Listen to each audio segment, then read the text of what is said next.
No, you. I go himself. Alright, so we're on a stroll around Lagos.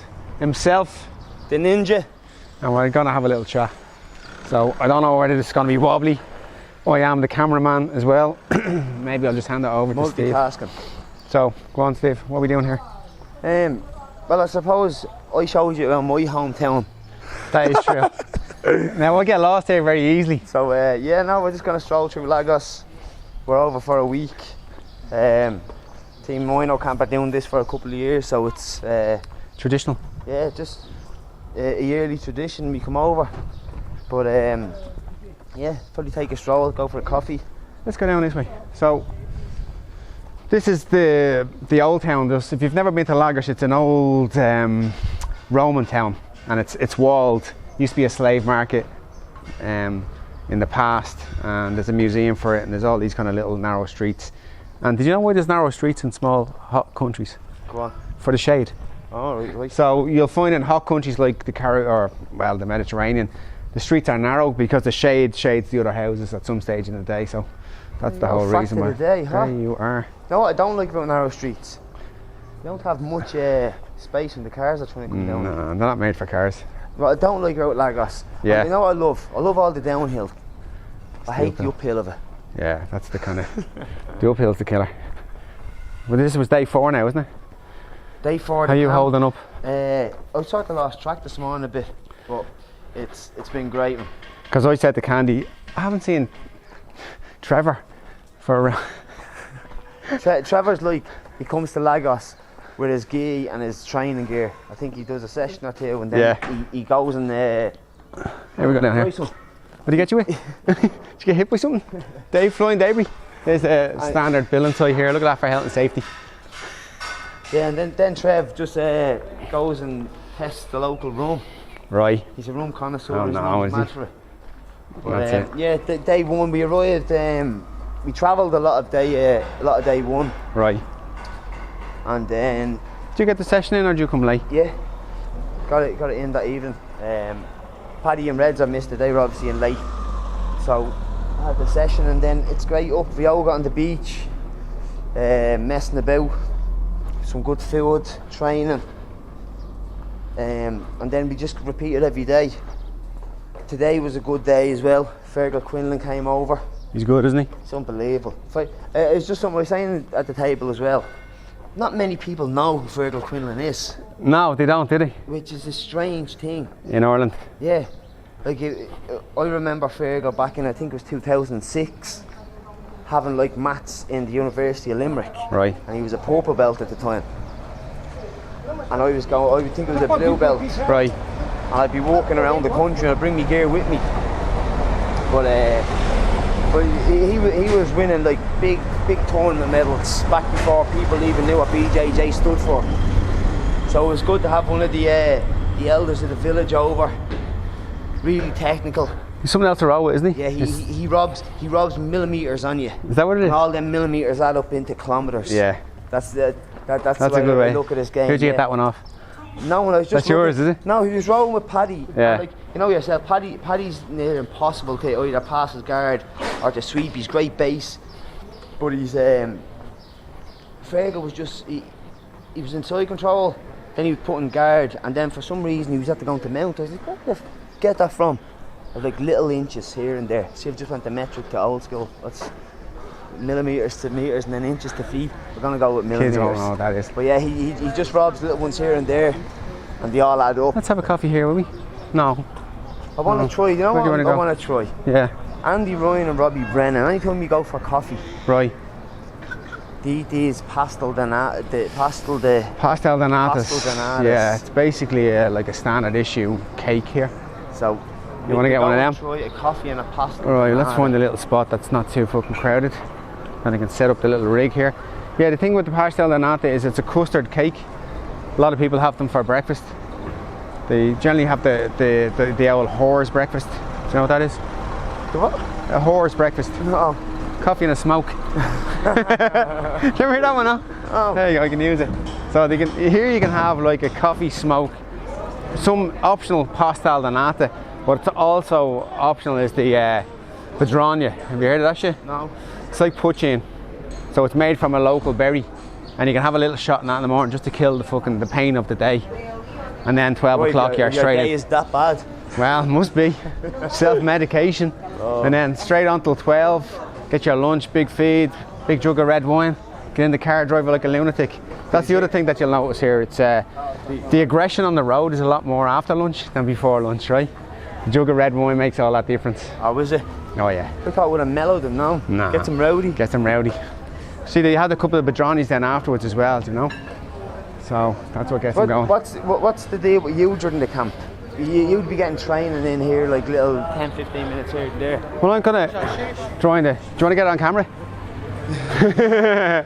So I'm basically Patata. What's going on, son? So basically, what I do is I drive the ship. So my job is to make sure it runs smoothly without anyone noticing that we're on a boat. Yeah, yeah.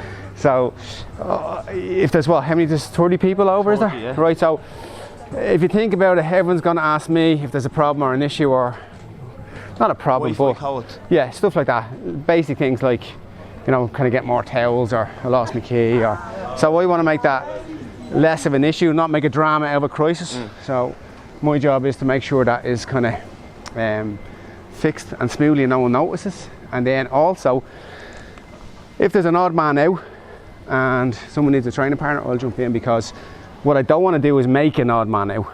Yeah. Because it's your camp, not mine. So if I can get some training in, I will. And then as the days go on, people get a bit more tired. So you've been looking after me the last 2 or 3 days. That's going true. Easy on me. Going easy, yeah. Come and look at me. Look at that. Oh, look at that. I ain't got quads for days like Red's. No, look at calves on that guy. How much you benching? So this is the kind of like, this area here is the kind of main thoroughfare for like restaurants and bars. And I like this little spot. It's nice, isn't it? The left hand side, yeah. The little yellow They do spot? all the fresh fish and stuff like that. They do, yeah. Premium price, premium real estate. It's actually cheap enough, isn't it? It is, yeah, it's cheap enough. I mean, for what you're getting a sea bass straight out of the sea for 12 quid, you know? You know the way I'm saying, we're talking about this now, people are going to be going, I think, going to book this now for next year. But unfortunately, you can't. No. It's getting hard to get in now, isn't it? Well, yeah, it got very popular all of a sudden, you know. But I think with the camps now, this is Andy's third trip, and I think I've had pretty much everybody over now at this stage. And what's been great is just the support I've got from everyone that's come over. But also you'll notice that there's a tendency for the groups not to fragment. The camp is not just the training, it's the after, it's the hanging out, it's the friendships that you make. It's not really, it is about the training, but that's the kind of impetus we use to everyone to get together and like-minded people to hang out, whereas some people do yoga. People with coffee spoons. Yeah, get rid of the ego with a few strangulations, and then you're just left with a real person and you become friends. So, and as well as that, you'll see like when we go out for dinner, everyone just is there. Yeah. There's no real like, kind of like, what are we doing tonight, where are we going? We're going out, yeah. We just all show up. And that goes across the board with whoever comes over here. Whether it's the place, the atmosphere, or whatever it is, I think people are just, they get rid of all that shit that they bring with them everywhere else and they chill the fuck out. Is that working? Yeah, just checking. Always double check. So let's get a coffee up here. We'll knock this now and we'll set up for a coffee, yeah? You do this with coffee over here, slant you. Just throw you. So this is your first experience of it? Pastel and nada. Alright, what do you reckon? It's straight off the bat. I don't like the way it's a bit cold, I like it a bit warm. You're not always cold? Yeah. You know, but I want it out of the oven. I thought you were going to mate. No? Yeah, here we go. Do you know the answer to every question?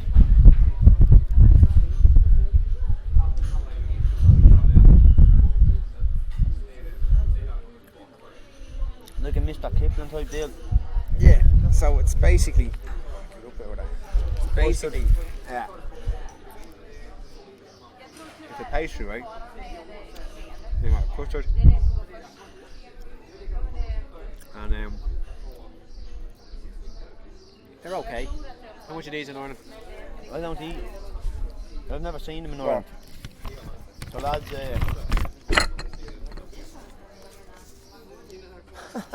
give me a break, will you? 1.10. €1.10. That's kind of pricey for around here. Oh.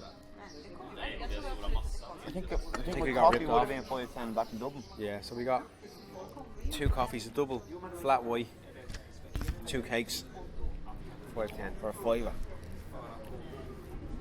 Prime location. This is Citizen Square. Not a lot of people know this plot. It's just a little bit out of the way. Pretty cool. Quite enough, isn't it? That's what I like about this. If anybody's doing a camp, you're away. Like, although you're in like a warm country, and it's a bit of a tourist town. It's not like there's no strip where it's partying. You have these sort of little guilty pleasures that are trying to pull you. It doesn't have that here. I think it's the only town in the Algarve that doesn't have a strip. Like Algarve has a strip. Obviously Albufeira has a big strip, 2 strips. Old Town and New Town. But this place, I still get lost here. I like it because you can, like you see, we walked around there with a camera. Yeah. And you have a big lens and a tripod. Nobody actually bat an eyelid at us. No. Like nobody bat an eyelid. So it's anybody wanting to get away, it's ideal for them. And if you wear no shoes and socks here, no one looks at you odd. The white coats are comfy in Dublin, so I'm going to do it 1 day a week where I'm not wearing shoes or socks from start to the end of the day. So you can go in the supermarket, you can go in the restaurant, you can go anywhere. No one gives a shit. If they're not like Spain over here, where you're not allowed to wear your top off in the supermarket. We saw that already. Did you see two ginnets? Well, you haven't seen the Speedos with no top off in the summer. That's kind of funny. Have you seen Reds like that? Huh? Didn't sleep for a week. Reds after was that strolling around in his Under Armours, no top on, the flip flops. Gotta lose the flip flops though. He's So we got Rotterdam the weekend. Huh? Rotterdam the weekend. Reds is going to Rotterdam. Neil Searley takes on Horiguchi in the flyweight contest. Yeah. It's a big opportunity for Neil. You know, a lot of not that Irish MMA has gone stagnant, but like there's nobody in a big event bar Neil. Like right. Nobody has, like obviously Norm is gone, Conor is gone off 200, Paddy retired, Cahill retired. I don't know if Ash has anything in the pipeline. Right. So nobody actually has anything. I didn't look at it like that. So this avenue was sort of not opened up, but where Neil would be, he wouldn't. Not that he's not active on social media, right? But he wouldn't have huge followings on social media, right? He's the only Irish. Well, Gunny's sort of the adopted Irish guy, but Neil's the only Irish guy on the card, and everybody's gonna be like every Irish guy's gonna be spotting Neil's here on the night. What's his vlog? He has a whopper, isn't it? It's good, isn't it? He has literally. How's he doing that? Did you put him up to it? Viva Video. No, he's been asking me what thing I was using. I showed him, but I think it's too much for him. He just wants something that you can choke a few clips out at the end of the night. Yeah. The easiest way to give as much abuse, slag as many people as possible. He's funny though. His comic time is pretty fucking good. My old man was saying he's bleeding mad. I said he's no filter whatsoever. Yeah. But that's the beauty about it. Yeah. You know what you see is what you get. But it's a big opportunity for him. And you've been training with him for this one? No, I've been up in Donamead. Right. An awful lot. Every night Donamead's open, I'm there trying to just give the lads. It makes things easy for the lads and help out with the kids program and stuff like that. Give them a hand coaching the teens and the adults. But it's. Do you have like a syllabus that you do, or? I have a 12-week program. I have a certain format. I follow. The thing with the kids is, it's not like where how would I explain it? For me to try to tell a kid about a body movement, they lose interest. Right. But if I do it as a game, I have a Right. lot of games that I play, and the games are actually they're incorporated into like the program that we run. So it's we cover different sweeps through games, cover submissions through games, right. Different positions through games, all that type of thing, different movement and sequences through games. So the kids think it's just like a bit of crack down to Mad Stephen on a Monday and a Wednesday. Where did you learn that? Or did you come up with it? Because I don't teach kids. I picked up Robert Cullinan, that was over last year. Very, very experienced kids instructor. He had an awful lot of good games.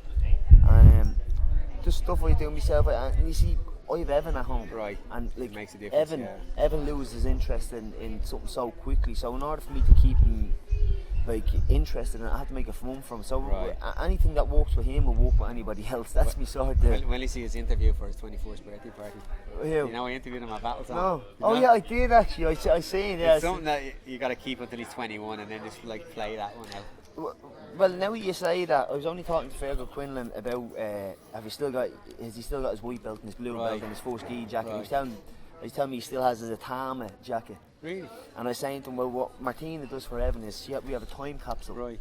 And it's a big stuff in it. box. Right. And we put like his photographs from competitions, his medals, Right. his old belts, Right. his gears into it. And on his 18th birthday, he'll have a big crate. He's going to Nice. open up and he'll have his jiu-jitsu journey. Nice. He'll have whatever else he's And then your interested vlogs in. in them as well, right? You're skateboarding with him. Yeah. Well, the vlog, that's the beauty about it now. You see, if the storage unit goes on fire, we lose all that. Yeah. And we'd have lost the photo albums. If the storage unit goes on fire, I can still log on to YouTube and see what I've been doing since 2015, Right. 14. Right. You know, so that's the beauty about that. But So how do you see things going out for Neil and for Neil, getting back to Neil, yeah, it's a big opportunity for him, and I think because it's the guy ranked he's fighting? yeah, number 6 in the world. Okay. And not looking past him anyway, but everybody who's been a worthy opponent to Demetrius Johnson has had a crack. Okay. And I was looking at the fighters in the bracket a few weeks ago. So Brad Pickett beat Mighty Mouse, Right.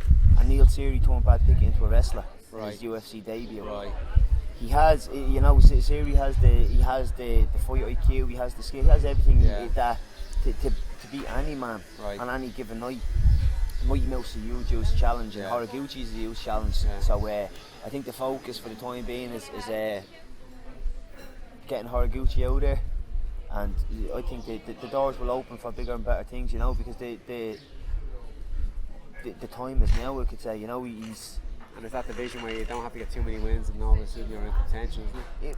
Yeah, we see it because it's so new as well. It's still a shallow division with it being new, and it's I suppose flyweights, they're few and far between. Like the amount of flyweights that have just gone to bantamweight, like the young guys, they get maybe a year or two. And they put like on the a bit of pros, weight, like Huey, Dylan Too, Yeah. Evan Caffrey, all them Irish all gone guys are gone now. Yeah. You know, all them flyweights. So it's with Neil, he's just I don't think he blames his dad for the height.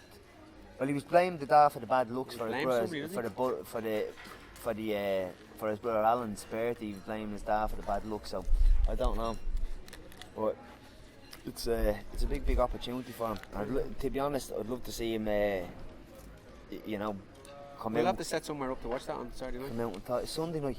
Sunday? I know what the worst thing about it is. Usually I fly out at 5 o'clock. Series the last fight in the fight pass. Right. So I'll be in the air. I'll tweet you. I'm gonna watch it. You're going to be in the air. Leave it on your phone. It works. You ever try it? It does, yeah. That Icelandic flight I was on had Wi-Fi on the plane. Yeah, but I'm going with Ryanair. Alright. Huh? I have to say, you know what, I'll give Ryanair a shout out. Yeah. They wanted 60 quid off me for my bag coming over because I was 2.5 kilo over. Right. And I bleeding. Just, not sweet talked her, but it just was nice and gave her the girl a compliment and she said, oh, go on then. I always do that at the start. But I didn't realise, Just in case shit goes wrong. I look for the most. Start the off one with a that good I'm gonna. foot. Yeah, I usually look for the one that I think I'm gonna get gelled with better, and I always stop and ask her how her day's going. And then if she's responsive, then I know she's not gonna charge me. Yeah, no, that's it's an old trick from travel. And then I forgot to book Paul's 20 kilo bag on. Right. So he wanted 70 quid off Paul or 60 quid off Paul. Whatever Paul said to the guy just smiled at him and winked. Yeah, Paul has that gay look about him, honestly. I don't know what it is, but it works, Paolo. Good man. Good man, Paul. We got Gunny fighting. Gunny's fighting. Rumanov. I haven't looked into it much, but I tell you, like I saw Gunny when I was over in Iceland, and it's the leanest I've ever seen him. Like he looks in shape, and he's. Who was Gunny's last fight? Tatch, was it? Was it Tatch? No. His last. Who was his last fight? I'll check it now. No, Tachi knocked out. That was Maybe Moya. Moya, How'd that's you forget that? Yeah, I know, yeah. That was a fight that I wanted to see for Did you? fucking years and Yeah. years, and it was, I And forgot it. obviously they've ran over that sequence. There's one little sequence there he messed up on once and paid for the whole fight with it. And it was on the scramble, the underhook was too high instead of lower. And the first time he got it, and then he changed it, and then he paid for it then after that. But like it looks like it's an overwhelming fight. That's all it was. It's a very, very small detail that they fixed now. But I'm sure he'd love to have a rematch with him. But we'll see what happens on Saturday. But I've never seen him look as good.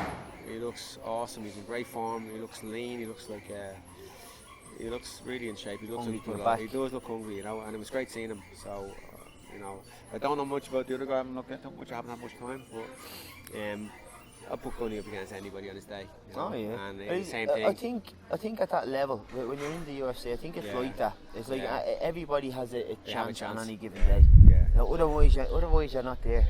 You don't like the UFC don't bring you in just to sell a few tickets off your back. Do they?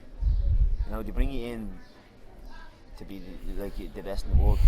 I want to shout out to a sponsor because we got a sponsor. Yeah, that's right. So to give a shout out to them, Dino the Barber.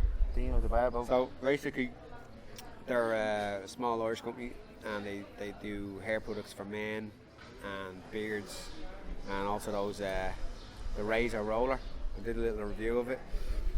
Took me a while to get the hang of it, but now I kind of like it. At the start, it was a little bit.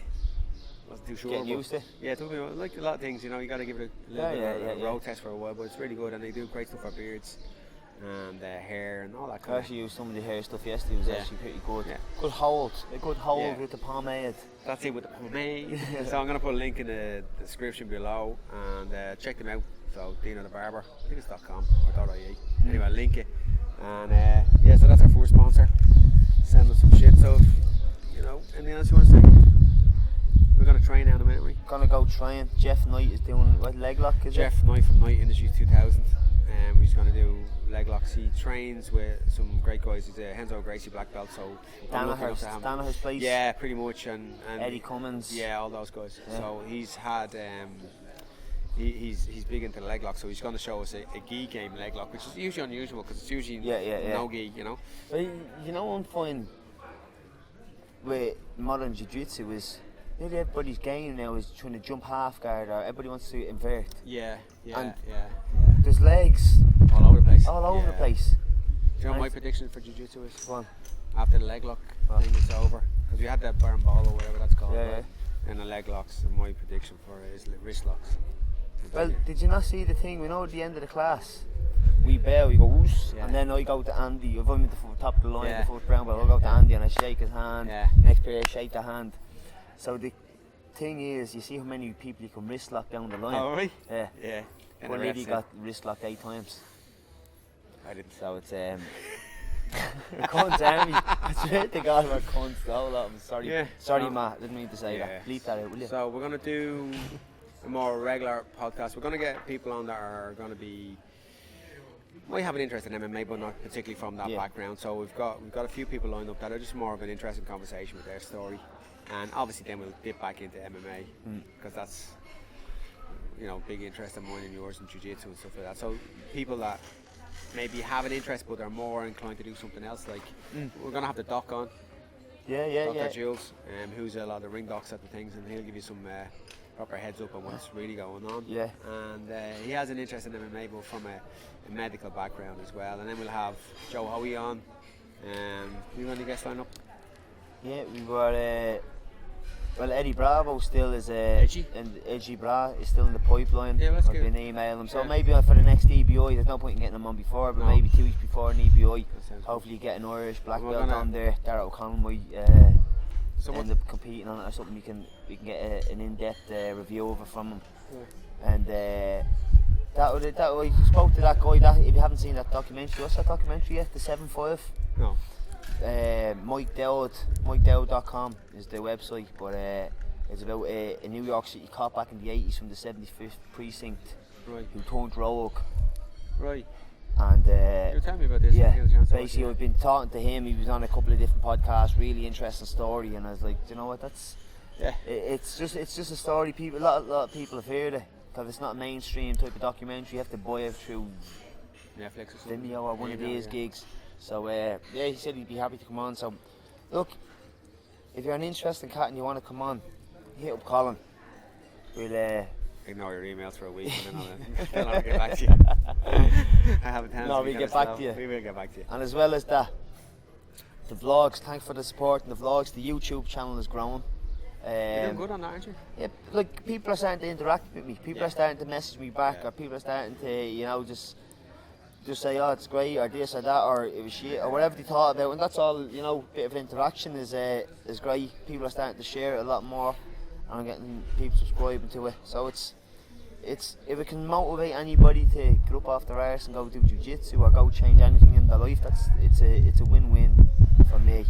So yeah, and then you're nearly at 1,000. Colin needs what, 100? Not much. Once I get to the 1,000, that's a critical mass. I reckon it's gonna blow up after that. So Go give him a sub on a Shinobi vlog. Shinobi vlog for the sake of baby Jesus eyes. Yeah. So till next week. From Himself. and the ninja. Rafter. Fuck that up. Right, Rafter. Look, oops.